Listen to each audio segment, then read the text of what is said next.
Question number 151। जहाँ यह मानते हैं कि भगवान बुद्ध ने अपना पहला उपदेश दिया था, उस स्मारक का नाम बताइए और जिसे city of the Holi Buddha भी कहा जाता है। ऑप्शन ए धम्मेक स्तूप सारनाथ। धम्मेक स्तूप सारनाथ। धम्मेक स्तूप सारनाथ। महात्मा बुद्ध ने अपना पहला उपदेश सारनाथ में 5 ब्राह्मण सन्यासियों को दिया था। इसी स्थान पर सम्राट अशोक ने धम्मेक स्तूप का निर्माण करवाया था। इनके द्वारा दिया गया पहला उपदेश धर्मचक्र परिवर्तन को लाया। इसे city of the Holi Buddha भी कहा था। Question number 152। निम्नलिखित में कौन सा एक बुद्ध की शिक्षाओं का संग्रह है? Option D Tripitaka. त्रिपिटक बौद्ध धर्म का आधारभूत एवं मुख्य ग्रंथ है। भगवान बुद्ध के उपदेश 3 साहित्य खंडों में संकलित है, जिसे त्रिपिटक कहते हैं। पहला विनय पिटक, दूसरा सूत्र पिटक, तीसरा अभिधम्म पिटक। Question number 153।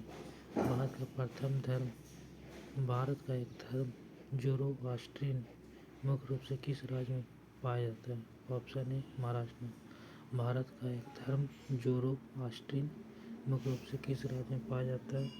ज़ोरोआस्ट्रियन महाराष्ट्र। ज़ोरोआस्ट्रियन पारसी धर्म को मानने वाला अधिकतम आबादी महाराष्ट्र में निवास करती है। ज़ोरोआस्ट्रियन पारसी धर्म को मानने वाली अधिकतम आबादी महाराष्ट्र में निवास करती है। इस धर्म के संस्थापक महात्मा ज़रथुष्ट्र हैं। इस धर्म के संस्थापक महात्मा ज़रथुष्ट्र भारत में इसे पारसी धर्म के नाम से भी जाना जाता है। भारत में इसे पारसी नाम से भी जाना जाता है, जो ईरान का प्राचीन काल से प्रचलित धर्म है। Question number 151। नीचे दिए गए 4 युग्म दिए गए, उनमें से 3 किसी तरीका से एक समान और एक भिन्न है। कौन सा युग शेष से भिन्न है? ऑप्शन डी मंदिर हिंदू। अवेस्ता पारसी, तोरा यहूदी, त्रिपिटक बौद्ध। अवेस्ता पारसी का, तोरा यहूदी का, त्रिपिटक बौद्ध धर्म का ग्रंथ है। अवेस्ता पारसी का, तोरा यहूदी का, त्रिपिटक बौद्ध धर्म का ग्रंथ है, जबकि मंदिर हिंदुओं की पूजा करने का स्थान है। विकल्प डी इन सभी से भिन्न है। Question number 155। जैन अवेस्ता फिर द ब्लैंक्स के साथ जुड़ा हुआ है। ऑप्शन ए पारसी धर्म। जैन अवेस्ता पारसी धर्म के साथ जुड़ा हुआ है। जैन अवेस्ता पारसी धर्म का पवित्र ग्रंथ है। पारसी धर्म के पैगंबर ज़रथुष्ट्र ईरानी थे। इनकी शिक्षाओं का संकलन केंद्र अवेस्ता नामक ग्रंथ है। Question number 156। यहूदी किस धर्म का पालन करते हैं? डी यहूदी धर्म का। यहूदी किस धर्म का पालन करते हैं? यहूदी धर्म का। यहूदियों का एक सर्ववादी धर्म यहूदी धर्म है। यहूदियों का एक सर्ववादी धर्म यहूदी धर्म है, जिसका मानना है कि ईश्वर की उपस्थिति का अनुभव मानव गतिविधि और इतिहास द्वारा होता है तथा ईश्वर अपना संदेश पैगंबरों के माध्यम से प्रेषित करता है। यहूदी लोग अब्राहम, इसहाक और जेकब को अपना पितामह और मूसा को मुख्य पैगंबर मानते हैं। यहूदी धर्म का इजराइल और हिब्रू भाषाई का राजधर्म है। Question number 157। निम्नलिखित में कौन सा यहूदी धर्म से संबंधित है? ऑप्शन बी तोरा। यहूदियों का धर्म भाषा इब्रानी, हिब्रू और यहूदियों धर्म ग्रंथ का नाम तनख है, जो इब्रानी भाषा में लिखा गया। इसे तालमुद या तोरा भी कहते हैं। यहूदी धर्म ग्रंथ का नाम तनख है, जो इब्रानी भाषा में लिखा गया। इसे तालमुद या तोरा भी कहते हैं। त्रिपिटक बौद्ध धर्म से संबंधित है। इसके अंतर्गत विनय पिटक, सूत्र पिटक और अभिधम्म पिटक का वर्णन मिलता है। गुरु ग्रंथ साहिब सिखों का पवित्र धार्मिक ग्रंथ है, जबकि धम्मपद सूत्र पिटक का एक भाग है। Question number 158। पाटलिपुत्र में स्थानांतरित होने से पहले निम्न में से कौन सा कई वर्षों तक मगध की राजधानी रहती है? ऑप्शन सी राजगिरी अजातशत्रु के शासनकाल में पाटलिपुत्र से पहले मगध की राजधानी हुई करता था। उदयन ने मगध की राजधानी राजगिरी से पाटलिपुत्र स्थानांतरित कर दिया था। राजगिरी का अपना ऐतिहासिक और धार्मिक महत्व है। राजगिरी का अपना ऐतिहासिक और धार्मिक महत्व है। यह महावीर स्वामी तथा गौतम बुद्ध का साधना स्थल रहा है। यह महावीर स्वामी तथा गौतम बुद्ध का साधना स्थल रहा है, जिसके कारण यह दोनों धर्मों के लिए पूजनीय स्थल है। यहीं पर प्रथम बौद्ध संगीति का आयोजन किया अजातशत्रु के शासनकाल में महाकश्यप की अध्यक्षता में हुआ था। यहाँ पर प्रथम बौद्ध संगीति का आयोजन अजातशत्रु के शासनकाल में महाकश्यप की अध्यक्षता में हुआ था। राजगिरी 5 पहाड़ियों विपुलांचल, रत्नगिरी, उदयगिरी, स्वर्णगिरी और वैभवगिरी से घिरा हुआ है। क्वेश्चन नंबर 159 लौरिया नंदनगढ़ स्तंभ फिल इन द ब्लैंक में स्थित है। Option C Champaran. लौरिया नंदनगढ़ स्तंभ बिहार के पश्चिमी चंपारण जिले में बूढ़ी गंडक नदी के किनारे स्थित है। लौरिया नंदनगढ़ स्तंभ बिहार के पश्चिमी चंपारण जिले में बूढ़ी गंडक नदी के किनारे स्थित है। यह मौर्यकालीन स्तंभ है जिसे सम्राट अशोक ने धर्मलेख के तौर पर स्थापित करवाया था। क्वेश्चन नंबर 160 किस सम्राट ने लगभग 287 से 268 से 31 ईसा पूर्व के अपने शासनकाल के दौरान शिलाओं और स्तंभों पर अपने लेख उत्कीर्ण करवाए थे? Option C Ashok. मौर्य सम्राट अशोक ने अपने शासनकाल के दौरान शिलाओं और स्तंभों पर अपने लेख उत्कीर्ण करवाए थे। अशोक के शिलालेख 14 विभिन्न लेखों का समूह है, जो 8 भिन्न भिन्न स्थानों से प्राप्त किए गए हैं। अशोक ने अपने कल्याणकारी राज्य की अवधारणा को प्रजा में प्रस्थापित करने के लिए धर्म का प्रचार करने के लिए संपूर्ण साम्राज्य में अभिलेखों की स्थापना करवाई। क्वेश्चन नंबर 161 सम्राट अशोक के पितामह कौन थे? Option A Chandragupta Maurya. Question number 161 सम्राट अशोक के पितामह कौन थे? Option A Chandragupta Maurya. सम्राट अशोक मौर्य वंश का एक महान शासक था। वो बिंदुसार का पुत्र था और चंद्रगुप्त मौर्य का पौत्र था। इसे देवनाम, प्रिय एवं प्रियदर्शी आदि नामों से जाना जाता है। अपने राज्याभिषेक के 8वें वर्ष 261 ईस्वी पूर्व में इसने कलिंग का युद्ध लड़ा और विजयी हुआ। इस युद्ध में भयंकर रक्तपात से आहत होकर उसने युद्ध के त्याग कर बौद्ध धर्म ग्रहण किया। इसने भारत ही नहीं अपितु संपूर्ण एशिया में बौद्ध धर्म की शिक्षाओं का प्रचार किया है। इसने बौद्ध धर्म के प्रचार के लिए सम्राट अशोक ने अपने पुत्र एवं पुत्री महेंद्र एवं संघमित्रा को श्रीलंका भेजा था। क्वेश्चन नंबर 162 निम्न में से कौन सा स्थल आधुनिक गुजरात में स्थित है जहाँ अशोक के शिलालेख अवस्थित है?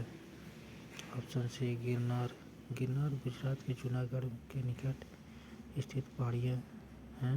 गिरनार गुजरात के जूनागढ़ के निकट स्थित पहाड़ियाँ। गिरनार की पहाड़ियों से पश्चिम एवं पूर्व दिशा में भादस, रोहजा, शत्रुंजी और घेला नदियाँ बहती हैं। इस पहाड़ी पर मौर्य सम्राट अशोक का चतुर्दश शिलालेख अंकित है। अशोक मौर्य वंश के सबसे प्रसिद्ध शासक था। वह ऐसा पहला शासक था जिसने अभिलेखों द्वारा जनता तक अपना संदेश पहुंचाने की कोशिश की। अशोक की ज़्यादातर अभिलेख प्राकृतिक भाषा और ब्राह्मी लिपि में।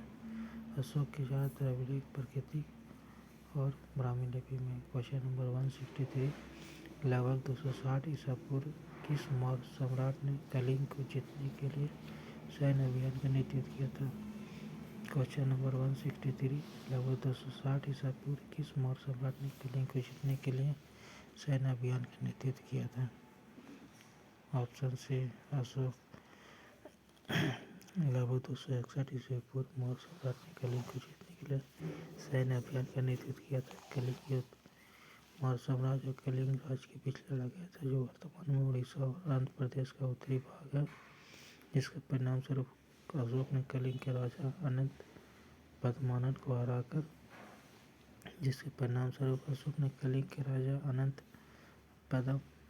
हराकर कलिंग पर विजय प्राप्त की। इस युद्ध में हुए रक्तपात को देखकर अशोक ने बौद्ध धर्म को अपना लिया और अहिंसा के मार्ग पर चल पड़ा। क्वेश्चन नंबर 164 अशोक के अधिकांश शिलालेख फिल इन द ब्लैंक्स भाषा में थे, जबकि उपमहाद्वीप के उत्तर पश्चिम में पाए गए जब शिलालेख आरंभिक और यूनानी भाषा थे। ऑप्शन बी, प्राकृतिक भाषा में अशोक के अधिकांश शिलालेख प्राकृतिक भाषा में थे।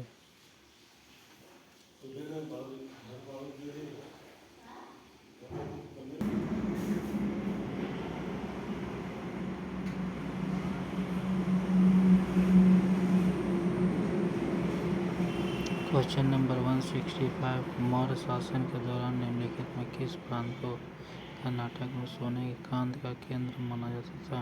क्वेश्चन नंबर 165, मौर्य शासन काल के दौरान निम्नलिखित में किस प्रांत को कर्नाटक में सोने के खान का केंद्र माना जाता था? ऑप्शन ए, सुवर्णगिरी। मौर्य शासन काल के दौरान निम्नलिखित में किस प्रांत को कर्नाटक में सोने के खान का केंद्र माना जाता था? सुवर्णगिरी। मौर्य शासन काल के दौरान सुवर्णगिरी को कर्नाटक में सोने का खान केंद्र माना जाता है। दक्षिण प्रांत की राजधानी थी और दक्षिणी प्रांत की राजधानी थी।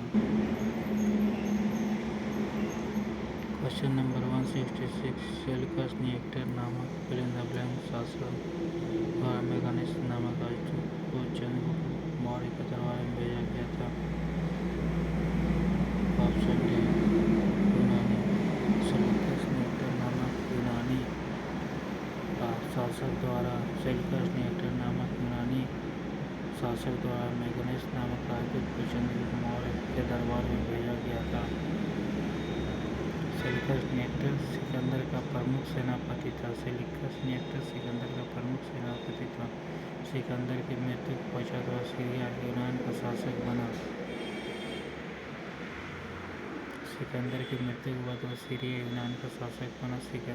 द्वारा विजित प्रदेशों को उसने पुनः अधिकार में लेने के उद्देश्य से उसने 305 ईस्वी पूर्व में भारत पर आक्रमण किया, परंतु चंद्रगुप्त मौर्य ने उसे पराजित कर संधि कर ली, जिसके फलस्वरूप चंद्रगुप्त को सेल्यूकस से 4 प्रांत अराग, कोसिया, कंधार, पेपा, पेरोपेनीम, सडाई, काबुल, रिया, हेरात एवं जेड्रोसिया मकरांतक मिले तथा सेल्यूकस को चंद्रगुप्त ने 500 हाथी दिए। इस संधि के फलस्वरूप सेल्यूकस निकेटर ने मेगानेस नामक राजदूत को चंद्रगुप्त मौर्य के दरबार में भेजा, जिसने इंडिका नामक पुस्तक की रचना की।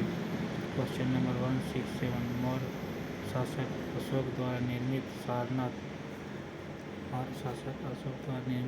सारनाथ श्री चतुर्मुख से बना था। ऑप्शन बी, बलुआ पत्थर से।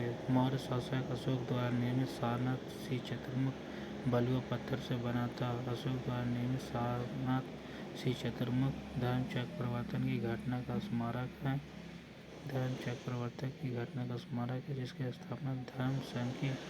जिसकी स्थापना धर्म संघ की अक्षुण्णता बनाए रखने के लिए हुई थी। यह चुनार के बलुए पत्थर के लगभग 45 फुट लंबे प्रस्तर खंड का बना हुआ है। धरती में गड़े हुए आधार को छोड़कर इसका दंड गोलाकार है, जो ऊपर की ओर क्रमशः पतला होता जाता है। क्वेश्चन नंबर 168, 326 ईस्वी पूर्व में भारत पर आक्रमण करने के लिए सिकंदर ने सबसे पहले निम्नलिखित में किस नदी को पार किया था?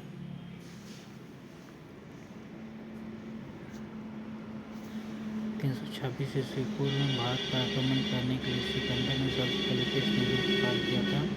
ऑप्शन ए, सिंधु नदी। 326 ईस्वी पूर्व में सिकंदर ने भारत पर आक्रमण किया। सिंधु नदी को पार करने के बाद वह तर्शीला की ओर बढ़ा।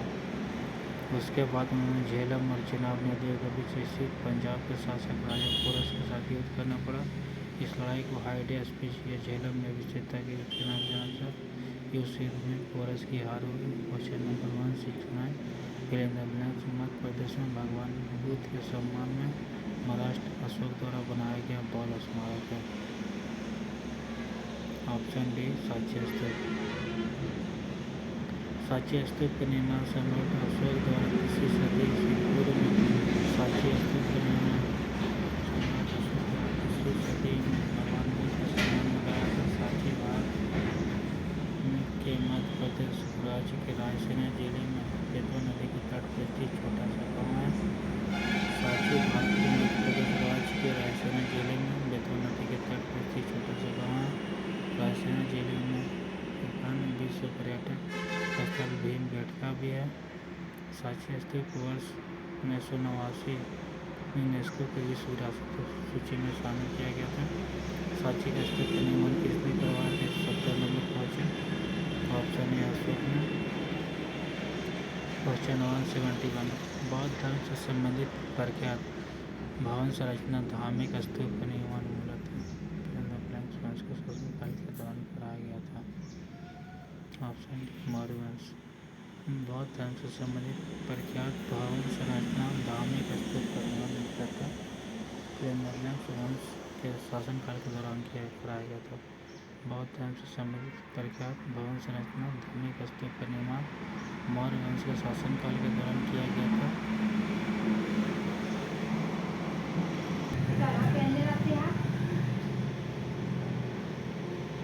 धार्मिक स्तूप उत्तर प्रदेश के सारनाथ में स्थित प्रसिद्ध बौद्ध धार्मिक स्थल है। सारनाथ में भगवान बुद्ध ने अपने शिष्यों को प्रथम उपदेश दिया था। धार्मिक स्तूप की नींव अशोक ने 249 ईस्वी पूर्व में रखी थी तथा इसका विस्तार कुषाण काल में हुआ। यह स्तूप पूर्ण रूप से गुप्त काल में तैयार हुआ।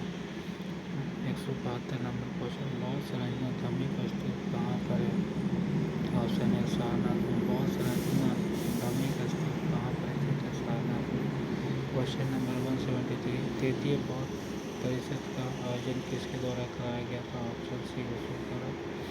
तृतीय बौद्ध परिषद समिति का आयोजन 250 ईस्वी पूर्व में अशोक के द्वारा पाटलिपुत्र में कराया गया था।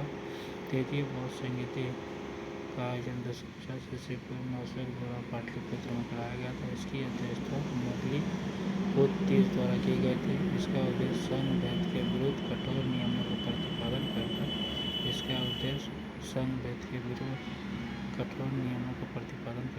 धर्म को स्थायित्व प्रदान करना था। इस धर्म ग्रंथों का अंतिम रूप से संपादित किया गया और तीसरे पिटक अभिधान पिटक को जोड़ा गया। तीसरे पिटक अभिधान पिटक को जोड़ा गया था।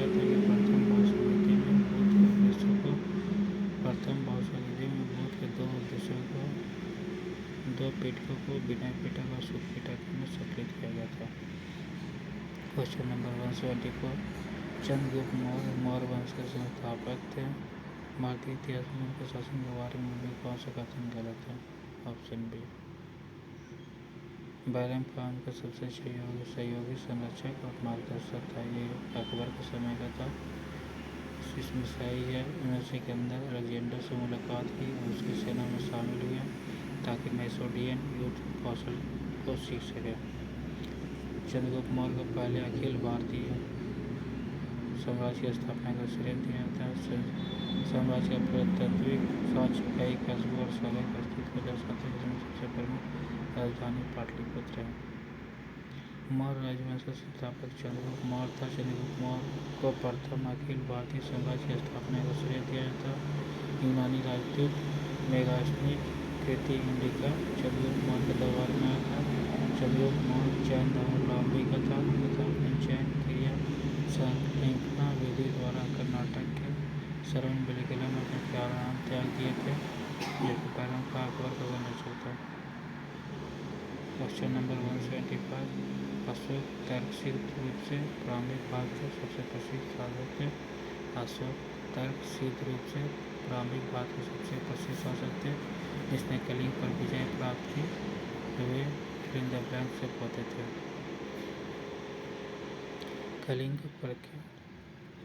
कलिंग का प्रख्यात युद्ध सम्राट अशोक और कलिंग के राजाओं के बीच 261 ईस्वी पूर्व में लड़ा गया था।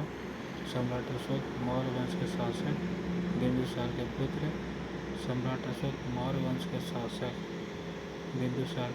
तथा चंद्रगुप्त मौर्य के पौधे थे।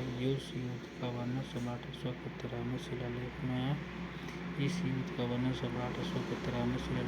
सम्राट अशोक के राज्याभिषेक के बाद 8 वर्ष में यह युद्ध लड़ा गया। सम्राट अशोक के राज्याभिषेक के बाद 8वें वर्ष में यह युद्ध लड़ा गया था।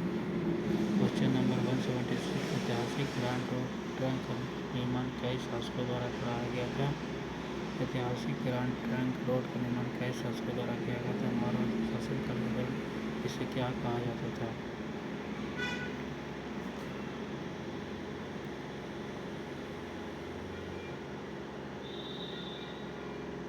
ऑप्शन है उत्तरापथ। मौर्य काल में इस सड़क को उत्तरा पथ के नाम से जाना जाता था। यह मार्ग गंगा नदी के किनारे से होते हुए मौर्य काल में इस सड़क को उत्तरा पथ के नाम से जाना जाता था। यह मार्ग गंगा नदी के किनारे होते हुए गंगा के मैदान के पार पंजाब के रास्ते तरसीला को जाता था। 8 चरणों में निर्मित यह राजमार्ग पेशावर, तरसीला, हस्तिनापुर, कन्नौज, प्रयाग, पाटलिपुत्र और तामलीग के शहरों को जोड़ता था। मुगल काल में मौर्य काल के बाद इस मार्ग में तब बड़ा बदलाव हुआ जब इस मार्ग को ज़्यादातर भाग शेर सूरी द्वारा नए सिरे से पुनर्निर्मित कराया गया था। मुगल काल में मौर्य काल के बाद इस मार्ग में तब बड़ा बदलाव हुआ जब इस मार्ग को ज़्यादातर भाग शेर सूरी द्वारा नए सिरे से पुनर्निर्मित कराया गया था। सासाराम अपने गिरिनगर के साथ आगरा तथा अपनी राजधानी के जोड़ना शेरशाह के देहांत के बाद इस सड़क का नाम सड़क-ए-आजम उनके नाम पर समर्पित कर दिया गया। शेरशाह के देहांत के बाद इस सड़क का नाम सड़क-ए-आजम उनके नाम पर समर्पित कर दिया गया। इसके बाद मुगल शासकों ने इसे पश्चिम खैबर दर्रे को पार कर काबुल तक और पूर्व में बंगाल के चटगांव बंदरगाह तक बढ़ाया। अंग्रेजों के काल में 17वीं शताब्दी में इस मार्ग का ब्रिटिश शासकों ने पुनर्निर्माण किया और इसका नाम बदलकर ग्रैंड ट्रंक रोड कर दिया गया। क्वेश्चन नंबर 177 कलिंग युद्ध की हिंसा को देखकर प्रतिशोध लेने की सोच रखने वाले सम्राट अशोक का हृदय परिवर्तन हुआ और स्थिर चित्त एवं शांतिप्रिय सम्राट प्रेमदेवलाइस के अनुयायी बन गया। बौद्ध धर्म कलिंग युद्ध की हिंसा को देखकर प्रतिशोध लेने की सोच रखने वाले सम्राट अशोक का हृदय परिवर्तन हुआ और एक स्थिर चित्त एवं शांतिप्रिय सम्राट बौद्ध धर्म के अनुयायी बन गए। क्वेश्चन नंबर 178 चंद्रगुप्त मौर्य के गुरु कौन थे? Option B Vishnugupta. चंद्रगुप्त मौर्य के गुरु विष्णुगुप्त अन्य नाम चाणक्य एवं पटेल थे। चंद्रगुप्त मौर्य ने भारत में मौर्य साम्राज्य की स्थापना की थी। पूरे भारत में एक साम्राज्य के अधीन लाना सफल रहा। क्वेश्चन नंबर 179 उदयन ने मगध की राजधानी को किस शहर से हटाकर पाटलिपुत्र में स्थानांतरित किया था? उदयन 461 से 445 ईस्वी पूर्व अपने पिता अजातशत्रु हर्यवंश की हत्या कर मगध का शासक बना। उदयन 461 ईस्वी से 445 ईस्वी पूर्व अपने पिता अजातशत्रु हर्यवंश की हत्या कर मगध का शासक बना। पुराने एवं जैन ग्रंथों के अनुसार उदयन गंगा एवं सरयू नदियों के संगम पर पाटलिपुत्र नामक नगर की स्थापना की तथा उसे राजगीर के स्थान पर अपनी राजधानी बनाई। एक जैन दुर्लभ शासक। क्वेश्चन नंबर 180 निम्नलिखित में कौन सी पुस्तक मेगानस ने लिखी? Option C Indica. Megasthenes Chandragupta Maurya के दरबार में आया था। वह सेल्यूकस नियुक्त का राजदूत था। उसने अपनी पुस्तक इंडिका में मौर्य युग समाज एवं संस्कृति के विषय में लिखा। हरचरित वानपट मालका विनिक्रम कालिदास की पुस्तक है। मालका विनिक्रम कालिदास की पुस्तक है। क्वेश्चन नंबर 181 अशोक के प्राचीनतम प्राप्त अभिलेख निम्न किस लिपि में लिखे गए हैं? Option C Brahmi. अशोक के प्राप्त प्राचीनतम अभिलेख ब्राह्मी भाषा में लिखे गए थे। अभी तक अशोक के 40 अभिलेख प्राप्त हो चुके हैं। सर्वप्रथम 1837 ईस्वी में जयपुर से नामक विद्वान ने अशोक के अभिलेख को पढ़ने में सफलता हासिल की। शाहबाजगढ़ी एवं मानसेरा के अभिलेख, खरोष्ठी लिपि एवं तहसीला एवं लघुमान के अफगानिस्तान के अभिलेख अरमाइक और ग्रीक लिपि में उत्कीर्ण है। इसके अतिरिक्त अशोक के समस्त शिलालेख शिला एवं स्तंभलेख एवं लघु लेख लिपि में उत्कीर्ण है। क्वेश्चन नंबर 182 इनमें से किसने मौर्य प्रशासन में अध्यक्षों को विभिन्न विभागों के अधीक्षकों के रूप में उल्लेखित किया था? ऑप्शन ए चाणक्य, विष्णुगुप्त या कौटिल्य। मौर्य सम्राट चंद्रगुप्त मौर्य के प्रधानमंत्री थे। यह तक्षशिला विश्वविद्यालय में आचार्य थे। इनके द्वारा रचित पुस्तक अर्थशास्त्र, राजनीति आदि का महान ग्रंथ है। इसी पुस्तक में कौटिल्य ने मौर्य प्रशासन में अध्यक्षों के विभिन्न विभागों के अधीक्षक के रूप में उल्लेख किया। इंडिका मेगानस द्वारा रचित पुस्तक है। इसका संबंध मौर्य काल से। क्वेश्चन नंबर 183 सम्राट अशोक ने बौद्ध धर्म के आदर्शों के प्रचार के लिए धर्म प्रचारकों को दूर दराज के स्थानों पर भेजा ताकि लोग भगवान बुद्ध की शिक्षाओं द्वारा अपने अपने जीवन को प्रेरित कर सके। धर्म प्रचारक में उनका पुत्र महेंद्र एवं पुत्री संमित्रा भी शामिल थे। सम्राट अशोक ने बौद्ध धर्म के आदर्शों के प्रचार के लिए प्रचारकों को दूर दराज के स्थानों पर भेजा ताकि लोग भगवान बुद्ध की शिक्षाओं द्वारा अपने जीवन को उद्धार कर सके। इसने बौद्ध धर्म के प्रचार एवं प्रसार के लिए अपने पुत्र महेंद्र एवं पुत्री संमित्रा को श्रीलंका भेजा। सम्राट अशोक का नाम देवनाम प्रिय था। उनका शासनकाल 273 ईस्वी पूर्व से 232 ईस्वी पूर्व तक था। Question number 185 fill in the blanks ने धर्म विजया धार्मिकता द्वारा विजय की नीति विकसित की। मौर्य वंश के चक्रवर्ती सम्राट अशोक ने अखंड भारत पर शासन किया। अशोक ने धर्म विजय या धार्मिकता द्वारा विजय की नीति विकसित की। बौद्ध धर्म का प्रचार प्रसार किया। क्वेश्चन नंबर 186 अशोक के शासनकाल की सबसे महत्वपूर्ण घटना कलिंग आधुनिक युग में फिल इन द ब्लैंक्स पर विजय थी जो उनके जीवन का एक महत्वपूर्ण परिवर्तन से। अशोक के शासनकाल की सबसे महत्वपूर्ण घटना कलिंग उसके आधुनिक युग में फिल इन द ब्लैंक्स पर विजय थी जो उसके जीवन का महत्वपूर्ण परिवर्तन सिद्ध हुआ। Option D Orissa. कलिंग युद्ध अशोक के जीवन का आखिरी युद्ध था। कलिंग युद्ध अशोक के जीवन का आखिरी युद्ध था। यह युद्ध अशोक के राज्याभिषेक के 8वें वर्ष 261 ईस्वी पूर्व में लड़ा गया था। इस युद्ध में भयंकर नरसंहार हुआ जिसे देखकर अशोक का हृदय परिवर्तन हो गया और उन्होंने हिंसा त्याग दी। इस युद्ध के बाद अशोक ने बौद्ध धर्म को अपना लिया। बौद्ध धर्म का प्रचार प्रसार भी किया। उसने अपने संसाधन प्रजा की भलाई में लगा दिए। धर्म की स्थापना की। आधुनिक युग में कलिंग को उड़ीसा के नाम जाना जाता है। क्वेश्चन नंबर अशोक ने फिल इन द ब्लैंक्स के युद्ध के बाद बौद्ध उद्देश्यों को अपना लिया था। अशोक ने कलिंग युद्ध के बाद बौद्ध उद्देश्यों को अपना लिया था। क्वेश्चन नंबर 188 प्रसिद्ध कलिंग युद्ध में सम्राट अशोक को युद्ध छोड़ने और बौद्ध धर्म को अपनाने के लिए प्रेरित किया था। यह युद्ध उड़ीसा में कब लड़ा गया था? ऑप्शन है 261 BC में। प्रसिद्ध भारतीय इतिहास में कलिंग युद्ध का प्रमुख स्थान है। यह युद्ध महाराष्ट्र सम्राट अशोक ने 261 ईस्वी पूर्व में लड़ा था जिसमें सम्राट अशोक विजयी हुए थे। कलिंग युद्ध का वर्णन एवं अशोक के हृदय परिवर्तन के बाद अशोक के 13वें शिलालेख में वर्णित है।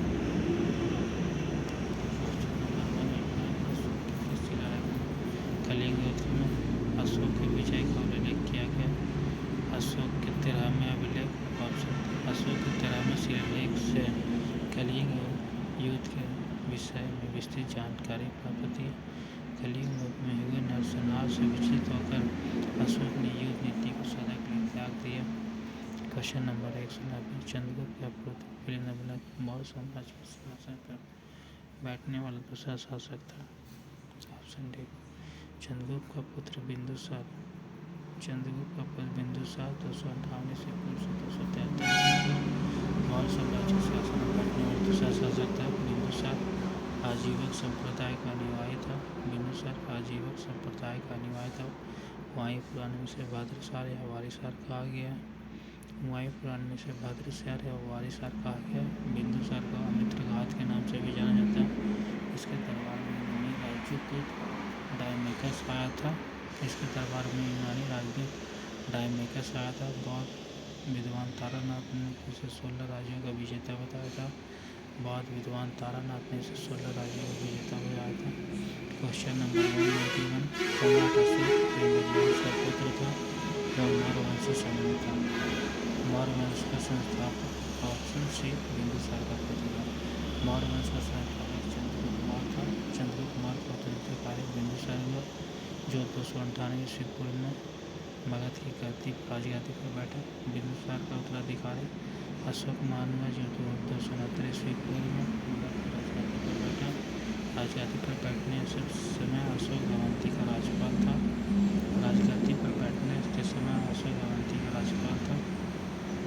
क्वेश्चन नंबर 192 सम्राट अशोक किसका उत्तराधिकारी था? Option A Bindusara. सम्राट अशोक बिंदुसार के उत्तराधिकारी थे। सुशील मौर्य शासक बिंदुसार का ज्येष्ठ पुत्र और अशोक का सौतेला भाई था सुसी। मौर्य शासक बिंदुसार का ज्येष्ठ पुत्र और अशोक का सौतेला भाई था।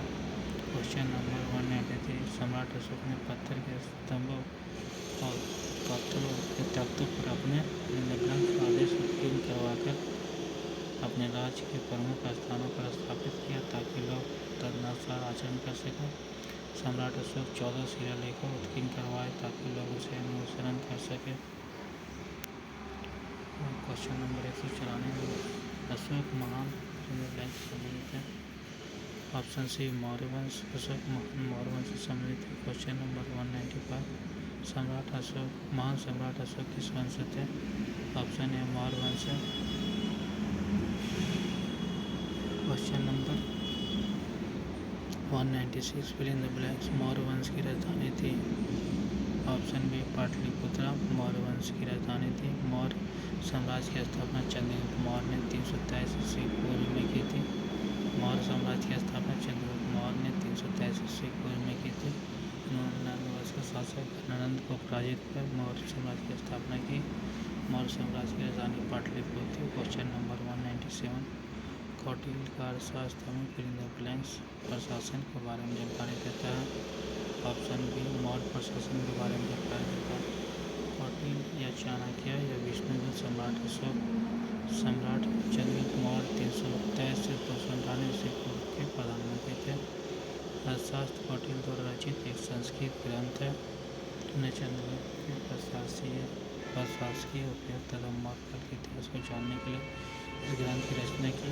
उनका राज्य व्यवस्था, कृषि, न्याय और राजनीतिक आदि के विभिन्न पहलुओं पर विचार किया। Question number 198। चाणक्य का अन्य नाम क्या था? Option B Vishnugupta. Question number 199। Megasthenes Bharat आने वाले सबसे शुरुआती खोजकर्ताओं में से एक थे। उसका संबंध किस देश से था? ऑप्शन है यूनान से। यूनानी राजधानी स्थित चंद्रगुप्त मौर्य के दरबार में यूनानी सम्राट सेल्यूकस के राजदूत के रूप में भारत आए थे। Question number 2। सम्राट अशोक ने अपने राज्यकाल के 12 वर्ष में एक विशेष अधिकारी की नियुक्ति की जो भूमि का सर्वेक्षण करता था तथा भू अभिलेखों पर रखरखाव करता था और न्याय का पालन करता था। इन अधिकारियों को फिल इन द ब्लैंक्स कहा जाता था। सी रज्जु कहा जाता। सम्राट अशोक ने अपने राज्यकाल के 12वें वर्ष में एक विशेष अधिकारी की नियुक्ति की जो भूमि का सर्वेक्षण करता था तथा भू अभिलेख का रखरखाव करता था और न्याय का पालन करता था। इन अधिकारियों को